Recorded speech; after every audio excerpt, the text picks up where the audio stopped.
You know, I always put in 99 because it's a trick in marketing. If you buy something at 999, you're not buying something that's 1,000 pesos. You think you're buying something that's 900 pesos. And it's a trick. It's a marketing strategy. But it's something that I really believe in a lot. This is Retail Fashion Business. I'm your host, Antonio Aguirre. And in this episode, we're going to talk about your pricing for your brands or for your collection. Pricing your products is very, very tricky. I got a lot of questions regarding pricing when it comes to your product. How do I know how much my products should cost? I will try my best to give you a very definite answer for that because I think this is a numbers game or numbers in terms of multiples. By multiples, I'll tell you how much you should put your margins is based on cost. So it's cost-based pricing. So while customers will not buy products that are priced too high, your company will not be able to make profit at the same time when products are priced very low. Just imagine if your product is worth, let's say, 400 pesos and you sell it for 499 pesos. So it might not make sense if you price your product that way. So I'm going to help you out in terms of your pricing for your product. Different pricing strategies can be used when you're trying to price different products to maximize your profits. And that's what we're after, maximizing your profits without your quality not suffering from that. But quality is another subject that we can talk about in another episode, or probably I've talked about that in a previous episode. But number one, I want to talk about cost-based pricing. One of the most logical ways to actually price your products is by cost-based pricing. What does that mean? It's a method that involves calculating the total cost of a product, including what we call both direct and indirect costs. And we'll get to direct and indirect costs in a bit. And that you're marking up a certain percentage to help you decide the retail, wholesale price, because there's retail and there's also wholesale price. Keep in mind that the typical markup rate of fashion products are approximately between 2.2 times 2.2 to about times 2.8. And sometimes, they can go as much as times 3. It really depends on you. I'm not going to say something very specific. If you want to do times 4.5, which I've done as well, you may do so. But, you have to know your customers more than anything else, because there's a huge difference between a pricing of times 4.5 versus a pricing of 2.8.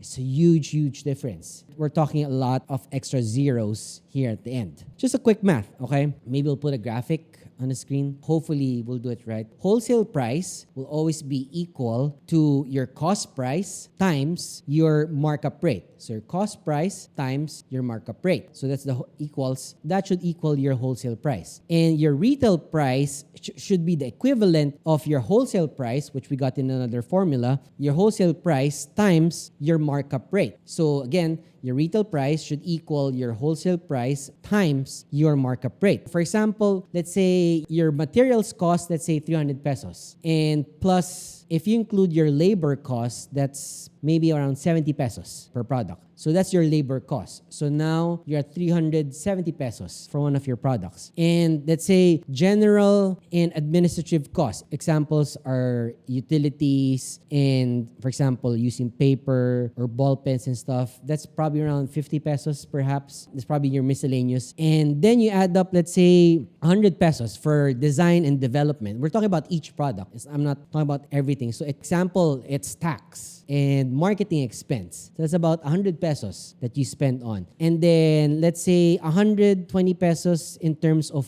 overhead expenses, like your manpower to do it. So that's your total cost. I would say that's about, computing that, probably around 750 pesos for, let's say, a sweater, for example. 750 pesos your cost. And then you multiply that with times 2.8. So 750 times 2.8 would come out at around 2,100 pesos. Now, it depends on you whether you want to price it a little lower so that it becomes 1,999 pesos perhaps, or you can still go a little higher and make it 2,099 or probably 2,199. It depends on you. So that's why I'm saying there's no definite answer for that, but at least you have a guide on how much you should price your item. So I went as high as 2.8. If we're going to make another computation, let's say 2 times 2.2, which is, 0.6 of a difference, let's say. If you do it times 2.2, so you can price for from 750 cost, you can price something at 1,650 if you want to be exact. Or you can go as high as 1,699 or go as low as 1,499. But there comes your margin. But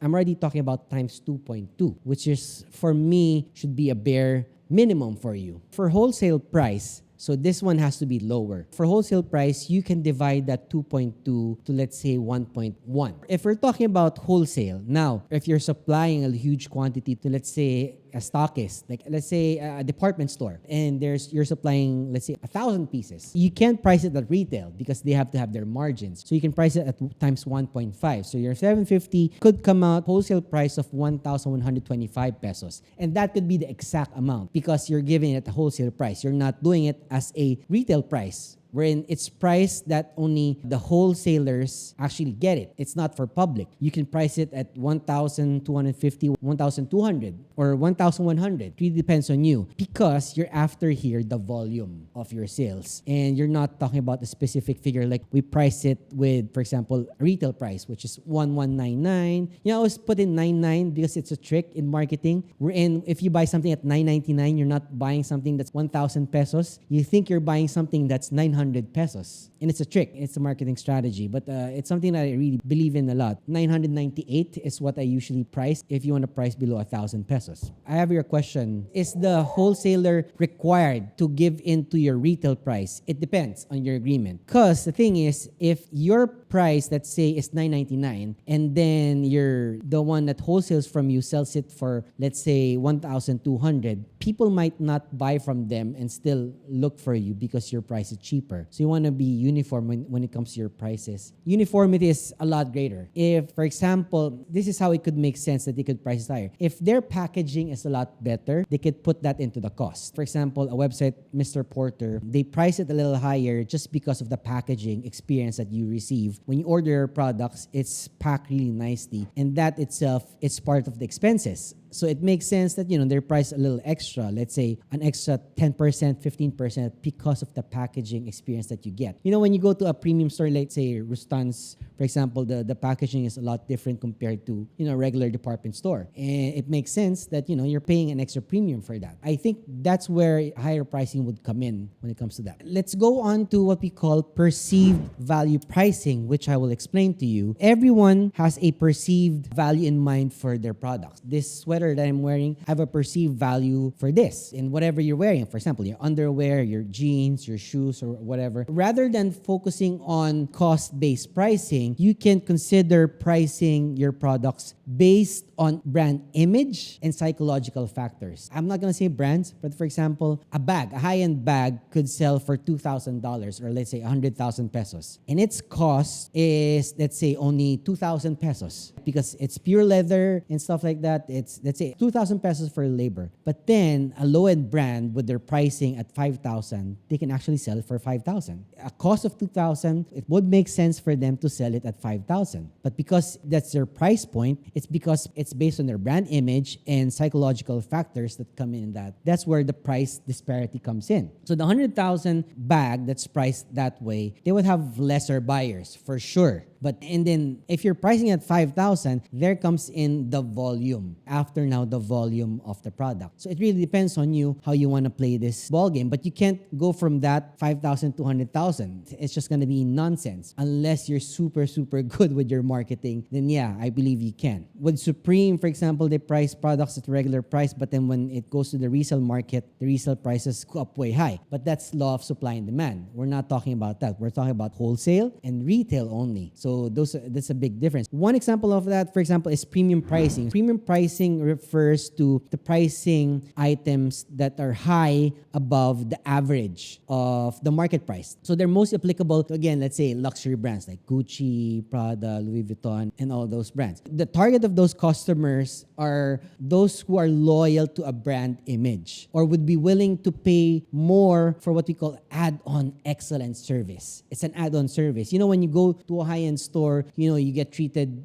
by people who are in suits, dressed well. They're giving you expensive water bottles or maybe tea, for you to sit down and look at what's available. Compared to like when you go to a fast fashion brand, the experience is a lot different. You get what you pay for. The next one is skimming prices. So this strategy involves starting with a high product price during your product's introduction stage. A brand that does this really good, they've been doing it for a long, long time. So they do skimming prices. The 50% off that you get, that's skimming. Then over time, the product's price will be lowered to a standard price. So when you see something for 4,000 for a pair of shoes and you see it, they put 50% off. So you think you're getting value because instead of buying for 4,000, you're not buying it for 2,000 pesos. So that's skimming. It's another strategy that a brand could make. But again, it's not for everyone. So the target here are, for example, early adapters or those looking for, let's say, a discount. So skimming prices, the target of those are early adopters who are willing to pay higher prices, either because they want to be early and they're less sensitive to price. They're not penny pinchers. And they are eager to get their hands on the products first. They would line up.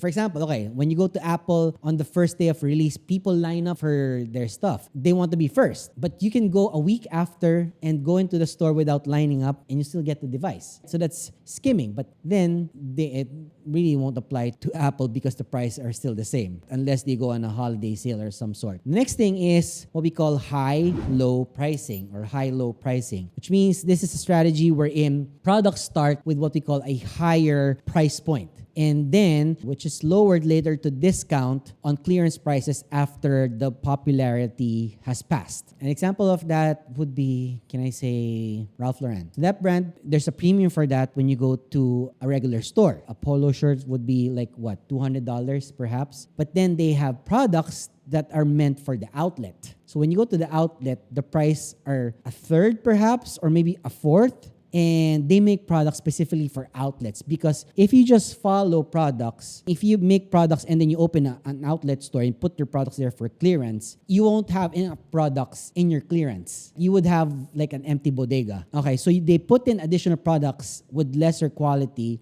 so that it puts that into the clearance. So the clearance store fills up still and it looks full. Have you ever seen a clearance store on an outlet store that's not full? You rarely. So it's always full. But then you will see the products are a little substandard compared to the ones you see in the actual store. That's what we call with high-low pricing. It's another strategy as well. Target of these are customers who believe discounted sales equals better value. Because when you go to the outlet, if you're not worried much about, this season, what's the in color, but you're still after the brand's value. Let's say when you buy a pair of Levi's jeans and when you go on discount and the clearance, it's still a pair of jeans. It may not be, what's in, for example, skinny jeans or, taper jeans or whatever cut it is, but it's still Levi's. So you're still buying the brand, not the style. Does that make sense? Next one it's one of my favorites. It's called bundle pricing, right? So when you do bundle pricing, the strategy here is that you're giving an incentive. You're incentivizing your customers to buy more products. You know that when you go to fast fashion stores wherein you buy two, you take one, or buy one, the second one is 50% off. It's an incentive. Incentive is to buy another one, so you take your bundling. So you buy more products by offering lower prices for higher quantities because you're after volume. You're not after your margin. The target here are customers who are sensitive to prices. Like they feel that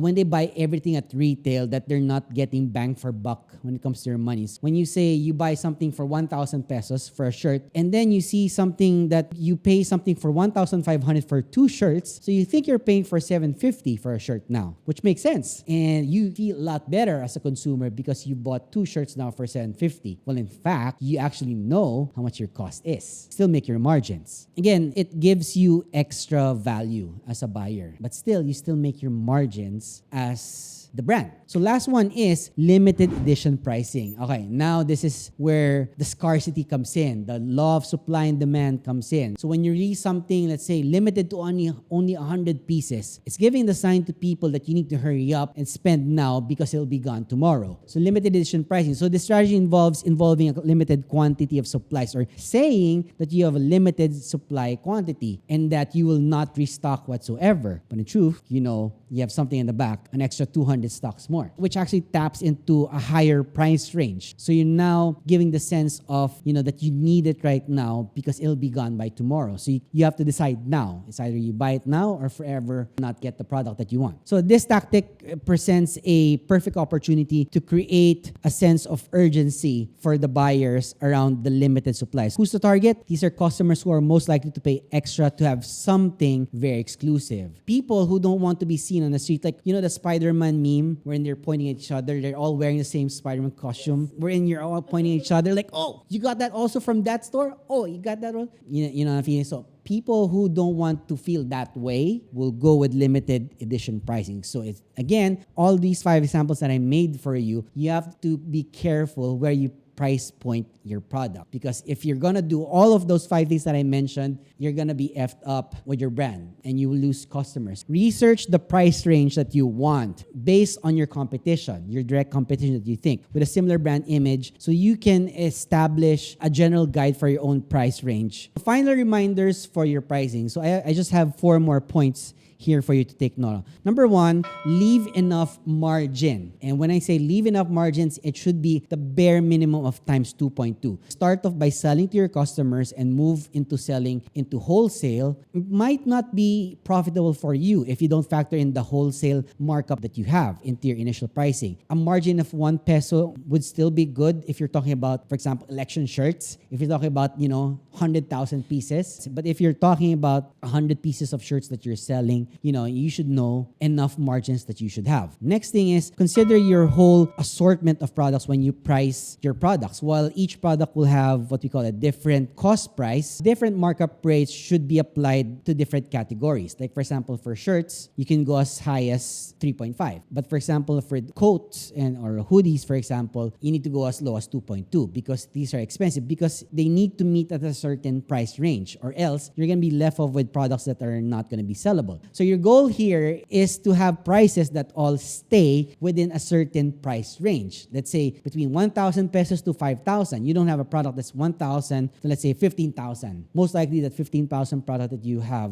will not sell unless, you're trying to just drive talk about your hype around your product. And then you don't want to jeopardize your profits. Third thing is you never underprice your products. If you just want to fit into certain stores, don't adjust your products low. You can price it a little higher, but not lower, so that you fit in to certain stores. That's why it's important to pick your stockist or which stores you want to come in, because it's unlikely you'll be able to adjust your prices later. It's easier to price down products than to price up products. When your product, for say a t-shirt costs 700 pesos, when you price it at 499, it's going to be hard for you to go to 999. When you price it 999, it's a lot easier to go to 700, and it's of course more affordable to go to 499. So never price lower. And the last thing here is that stay updated on industry standards. I myself go to malls, go to online stores a lot still, because I want to know the pricing of my competitors. Not because I want to price exactly the same that they do, but I offer something unique as my own product. But regularly, you want to carry out market research on your own, or if you can afford,